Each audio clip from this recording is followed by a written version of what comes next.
A lot of planning goes into interior lighting design, but when we think about the outside of our homes, we don't always put as much thought into it. Our next guest says there's a lot of options when it comes to landscape lighting for every budget. Jim Meltzer is a lighting consultant at Connecticut Lighting Centers and joins me now. Welcome back, Jim. It's always great to have you. Nice to see you back again. Okay, this is the time of the year when everyone's outside sprucing up their yards, they're outside their home, and they want to make it look really, really good, and I know I do, but we don't really know how to do it. So how does Connecticut Lighting Centers help people like me? Good question, because people don't think about using professionally trained lighting consultants to design their landscape lighting, but when they do, a couple of things are achieved by that. Number one, you actually save money because you do it right the first time, and you have someone who's done not tens or hundreds, but thousands of jobs versus someone who hasn't done any yet. And what's easier for you? I mean, obviously you probably do both commercial and residential. Mm-hmm. Is it fun to do the residential homes? Yeah, and ironically enough, commercial has become more residential in design, so they're almost one and the same.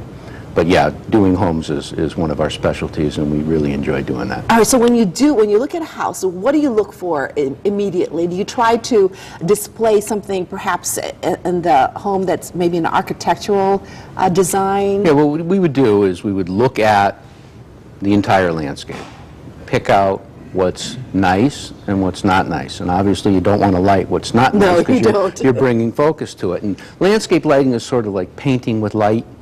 So we bring a dimension to darkness. So we would look at the key features like cornerstones, any architectural detail that happens to be on the house, ornamental trees, plantings, pathways, and we would find the correct light to use for each application. Is it challenging to figure all that out? Obviously not from you, but yeah, for people like myself. Again, yeah, it would be very challenging for someone who isn't trained in it, but it's something that we do so often that it's fun, not challenging. Okay. All right, so what are some of the things you really have to consider when you're doing this type of lighting, landscape lighting? Okay, again, not to overlight, because you don't want it to look like an entrance to a condominium complex in Boca Raton or a corner church. You want things to be very soft and quiet. We want to find any architectural detail, like we said before, to illuminate, and let that become your landscape light. Now, what are we looking at here, Jim? This is our grazing on a house. You can see the actual detail of the stone. You see plantings. In the foreground that you don't see on this are pathway lights. Again, it's just picking out the nicest things that you have and making. Notice you barely see the landscape lights, you just see your architectural details. Now, can you overlight? Absolutely, yeah. You definitely don't want to do that, because then all you see is brightness and glare. So what do you want to create? What kind of atmosphere? A nice, soft, casual, effective, beautiful, something that you're proud to see. You go home and you go, wow, that's mine? Well, it will look great once you really, if you showcase the really beautiful areas of your home, right? Absolutely. Especially at night when people drive by. I mean, I always admire homes that are well lit, and you think, oh my goodness, how did they do that? Exactly. I like seeing houses lit. Yes, absolutely. No question. Okay, let's take a look at also some of the other things that people need to think about. Warranty. Okay. One of the other reasons to purchase from Connecticut Lighting is we are real sticklers about good warranties. If a manufacturer won't stand behind the goods, we can't sell it, because we have to stand behind what we sell. So all of our products, especially LED, carry the best warranties in the industry. Okay, we're going to talk about LED in a few minutes. The finish, you say, is also important. Again, part of the warranty is on the finish.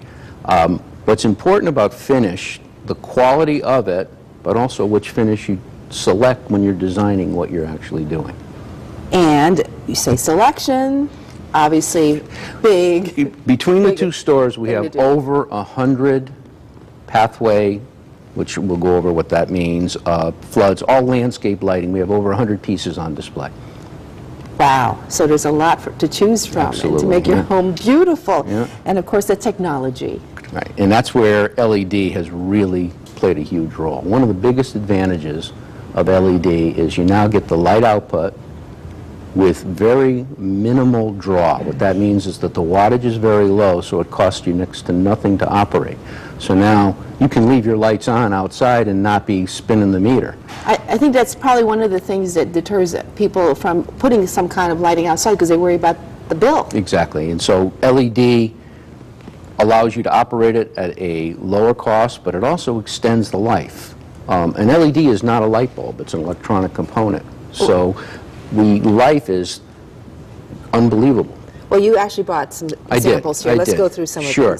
these. This is called a path and spread, and you would use a light like this where there are walkways and areas in garden beds where you want pools of light. Perfect for my side garden because that's exactly what I'm looking for. This little unit right here would slip under a header stone on a wall and hide, and that would be perfect under a tread of a stair. So you can't really see this one. You don't see it. It just lights below it.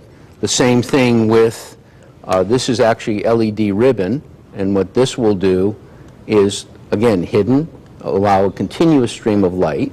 Where would you put that? Again, in a stairwell tread, to light a wall under, under the top plate. Okay. These are a couple of floodlights, again, both LEDs, a little small, low wattage one for small plantings, and a very powerful LED, and incidentally, it's only 12 watts. Okay. Now, where would you put these? This would be for larger trees, for lighting up facades on the house, the cornerstone. This is what grazed the light that we saw in the pictures before. Oh, this will be, it'll have that beautiful soft effect. Correct. Now, what's very interesting is if you already have existing landscape lighting, the retrofit market has finally caught up, and all of these bulbs right here are examples of replacement light bulbs that would just take your old bulb out, put your new bulb in, and these are now LEDs. Oh, that's great. So you don't necessarily have to replace everything, just the bulb. Correct. I mean, what about the light source? I mean, how do you How do you power it up? power it up? Exactly. Again, every design is going to be a little different, but there are low voltage transformers that would be located in various positions throughout your landscape. And from that transformer to a bank of lights, which could be 1 light, 10 lights, 20 lights, whatever they happen to be, in low voltage, again, there'd be wired going between them. Oh, that's great. All right, now if you want to get in touch with Connecticut Lighting Centers, call this number, 860-249-7631, or go online at connecticutlighting.com. Jim, thanks so much for being here in Thank two you, Jess. locations, right? It's good to see you, Hartford and Southington. Excellent. Thanks.